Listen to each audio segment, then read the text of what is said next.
Saudi Arabia इस वक्त हर तरफ से मुश्किलात में घिरता चला जा रहा है। एक तरफ इस पर अमेरिका का दबाव है कि वो इसराइल को तस्लीम करे, दूसरी तरफ उसकी इकॉनमी गिरती जा रही है। यहाँ तक कि इनके कॉमर्स मिनिस्टर ने भी बयान दिया है कि मईशत की सूरत हाल बड़ी नाजुक है और वो अपनी इकॉनमी को बेहतर बनाने के लिए तमाम ऑप्शंस पर गौर कर रहे हैं। इन तमाम मसाइल के साथ साथ मौजूदा सऊदी हुकूमत के मुकाबले में एक अपोजिशन जमात का भी ऐलान हो गया, जो मोहम्मद बिन सलमान को किसी सूरत बर्दाश्त नहीं हो रहा, और साथ ही अक़वाम मुत्तहिदा की 75वीं सालगिरह के मौके पर होने वाली तकारीर के नतीजे में सऊदी ईरान तनाज़ा एक बार फिर ताज़ा हो गया। अब अमेरिकन मीडिया में आने वाली हालिया रिपोर्ट्स के मुताबिक मुत्तहिदा अरब इमारात और बहरीन ने इसराइल के साथ मुआहिदा दरअसल सऊदी अरेबिया के दबाव पे किया, और वाइट हाउस में मुआहिदों पर दस्तखत से कई महीने पहले ये मुआहिदे मोहम्मद बिन सलमान और जेरेड कुश्नर के दरमियान डिस्कस होते रहे, और बदले में आला जंगी हथियार, तैयारे, बहुत कुछ ऑफर किया जाता रहा। साथ ही इनकी बादशाहत की ज़मानत भी दी गई।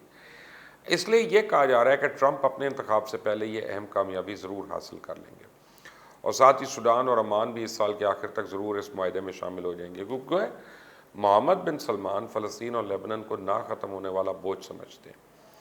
और इसी साल के दौरान मोहम्मद बिन सलमान फ़लस्तीनी सदर महमूद अब्बास से भी मुलाकात कर चुके हैं, और इस मुलाकात में मोहम्मद बिन सलमान ने इनको बताया था कि फ़लस्तीन गाज़ा और सीना का एक हिस्सा हो सकता है। बाकी जो तफसीलात इनके साथ डिस्कस हुई हैं, जेरेड कुश्नर के अमन मुआहिदे का एक तरह से ब्लूप्रिंट था, लेकिन फ़लस्तीनी सदर को यह बिल्कुल पसंद नहीं आया। यही वजह उन्होंने कभी अवामी सतह पर इस बारे में बात नहीं की, और न ही इसके बाद उन्होंने दोबारा कभी सऊदी अरेबिया का दौरा किया। अब दूसरी जानिब सऊदी अरेबिया की इकॉनमी बुरी तरह गिरती जा रही है, और सऊदी अरेबिया इस वक्त बैंकक्रप्ट होने के करीब है। मारिद अल कस्बी, जो कि सऊदी अरब के कॉमर्स मिनिस्टर हैं, उनका अपना ये कहना है कि सऊदी मईशत को मुश्किलात का सामना है। उन्होंने सर्वाइवल के लिए मुख्तलिफ ऑप्शन पर गौर करना शुरू कर दिया, क्योंकि तेल की गिरती कीमतों ने सऊदी मईशत का भट्टा बिठा दिया, और इसके अलावा मोहम्मद बिन सलमान के रूस के साथ तनाज़े ने भी मामलात और बिगाड़ दिए। और चाइना ने जो किरदार अदा किया वो तो सोने पर सुहागा है, क्योंकि जब तेल की कीमतें मनफी पर गई थी तो चाइना ने इस साल दिसंबर का तेल अमरीका को ऑर्डर दिया था। इससे पहले सऊदी अरब के मुआशी हालात 2018 में भी काफ़ी ख़राब हुए थे, जिनको ठीक करने के लिए सऊदी अरेबिया ने वैल्यू एडेड टैक्स लगाना शुरू कर दिया, और अब तक ये टैक्स 3 गुना बढ़ चुका है। मतलब हर चीज़ पर 15% टैक्स सऊदी शहरियों से वसूल किया जा रहा है।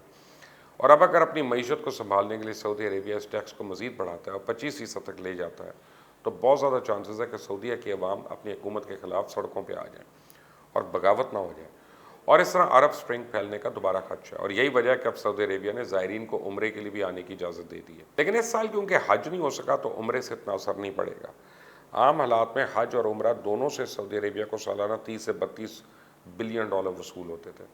अब तेल से इनको 110 अरब डॉलर से भी ज़्यादा आमदनी होती थी, लेकिन परेशानी ये है कि इनका डिफेंस बजट सिर्फ 80 अरब डॉलर है, जबकि मौजूदा हालात में ये अंदाज़ा लगाया जा रहा है कि अगर सऊदीया तेल की बहुत ज़्यादा कमाई भी होती है तो 50-60 अरब डॉलर होगी।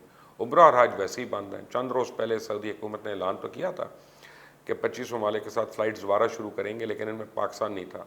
फिर बाद में उनको एहसास हुआ कि सबसे ज़्यादा ज़ायरीन तो पाकिस्तान की तरफ से उम्रे और हज के लिए आते हैं, इसलिए अब उन्होंने पाकिस्तान के साथ भी फ़्लाइट्स का आगाज़ कर दिया। लेकिन मसला ये है कि पूरी दुनिया में अब फिर कोरोना की दूसरी लहर शुरू हो चुकी है, जिसके बाद एक बार फिर दुनिया के ज़्यादातर ममालिक में दोबारा लॉकडाउन शुरू होने वाला है। उसके बाद सऊदी अरब के लिए और मुश्किल हो जाएगी। ऐसे सऊदी अरब के पास ऑप्शंस बहुत कम हैं जो वो बैंकक्रप्ट होने से बचने के लिए इस्तेमाल कर सके और अपनी मईशत को संभाल दे सके। अब ऐसा नहीं है कि सऊदी अरेबिया के पास पैसे नहीं है, इनके पास दौलत तो है, लेकिन वो रिज़र्व की हुई है, जिसका फ़ायदा ये होता है कि रियाल की कीमत डॉलर के मुकाबले में कंट्रोल रहती है और उस पर ज़्यादा ऊपर नहीं जाती। और अब अगर ये रिज़र्व से पैसा निकाल के मईशत को ठीक करने पर लगाते हैं तो इनकी इकॉनमी मज़ीद गिरेगी, करेंसी भी गिरेगी। और इस वक्त ये मुश्किल सिर्फ सऊदीया की नहीं बल्कि तेल पैदा करने वाले तमाम ममालिक की है, जिनकी इकॉनमी तेल पर चलती थी। सऊदी अरेबिया से पहले भी कुवैत बैंकरप्सी के करीब है। मूडीज़ ने तो अपनी ताज़ा तरीन रिपोर्टिंग की, जो रिपोर्ट पेश की उसके मुताबिक कुवैत को अपनी इकॉनमी बचाने के लिए 90 बिलियन डॉलर चाहिए होंगे। कुवैत ने कतर से दरख्वास्त की है कि वो इनकी मदद करें, लेकिन इससे मुश्किल ये है कि कतर इनकी मदद सिर्फ इस सूरत में करेगा जब वो भी कतर की पॉलिसी पे चलेंगे, और इस वक्त कुवैत को सऊदी अरेबिया और यूएई का साथ छोड़ना पड़ेगा। 90 बिलियन डॉलर को छोटी रकम नहीं है। अब वो ये रकम कहाँ से लाएंगे, ये इनके लिए सबसे बड़ी परेशानी है, क्योंकि बाकी अरब ममालिक के हालात भी इतने अच्छे नहीं है कि कुवैत की मदद कर सकें। लेकिन इस वक्त मोहम्मद बिन सलमान के लिए जो सबसे बड़ी परेशानी है वो ये है कि सऊदी अरेबिया के जलावतन रहनुमाओं और हुकूमत के नाकदीन ने मुल्क में सियासी इस्लाहात पर जोर देने के लिए अपोजिशन जमात बनाने का ऐलान किया।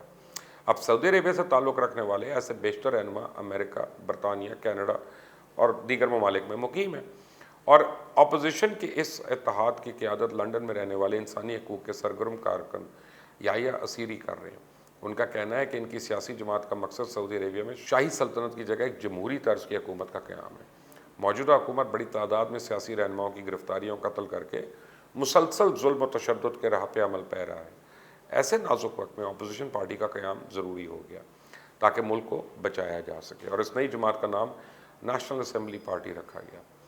اپوزیشن جماعت کے قیام اور اس کی جانب سے ہونے والے بیانات پہ سعودی عرب کی طرف سے ابھی تک کوئی رد عمل نہیں آیا۔ البتہ ماضی میں سعودی عربیہ اس بات کی تردید کرتا رہا کہ اس کی انتظامیہ ناقدین اور مخالفین کی آواز دبانے کے لیے ظلم، جبر اور تشدد کا راستہ نہیں اپناتی۔ ایک طرف تو یہ سیاسی اختلافات پریشانی کا باعث ہیں، دوسری جانب شاہ سلمان کے اقوام متحدہ کی جنرل اسمبلی سے خطاب نے ایک نیا محاذ کھول دیا۔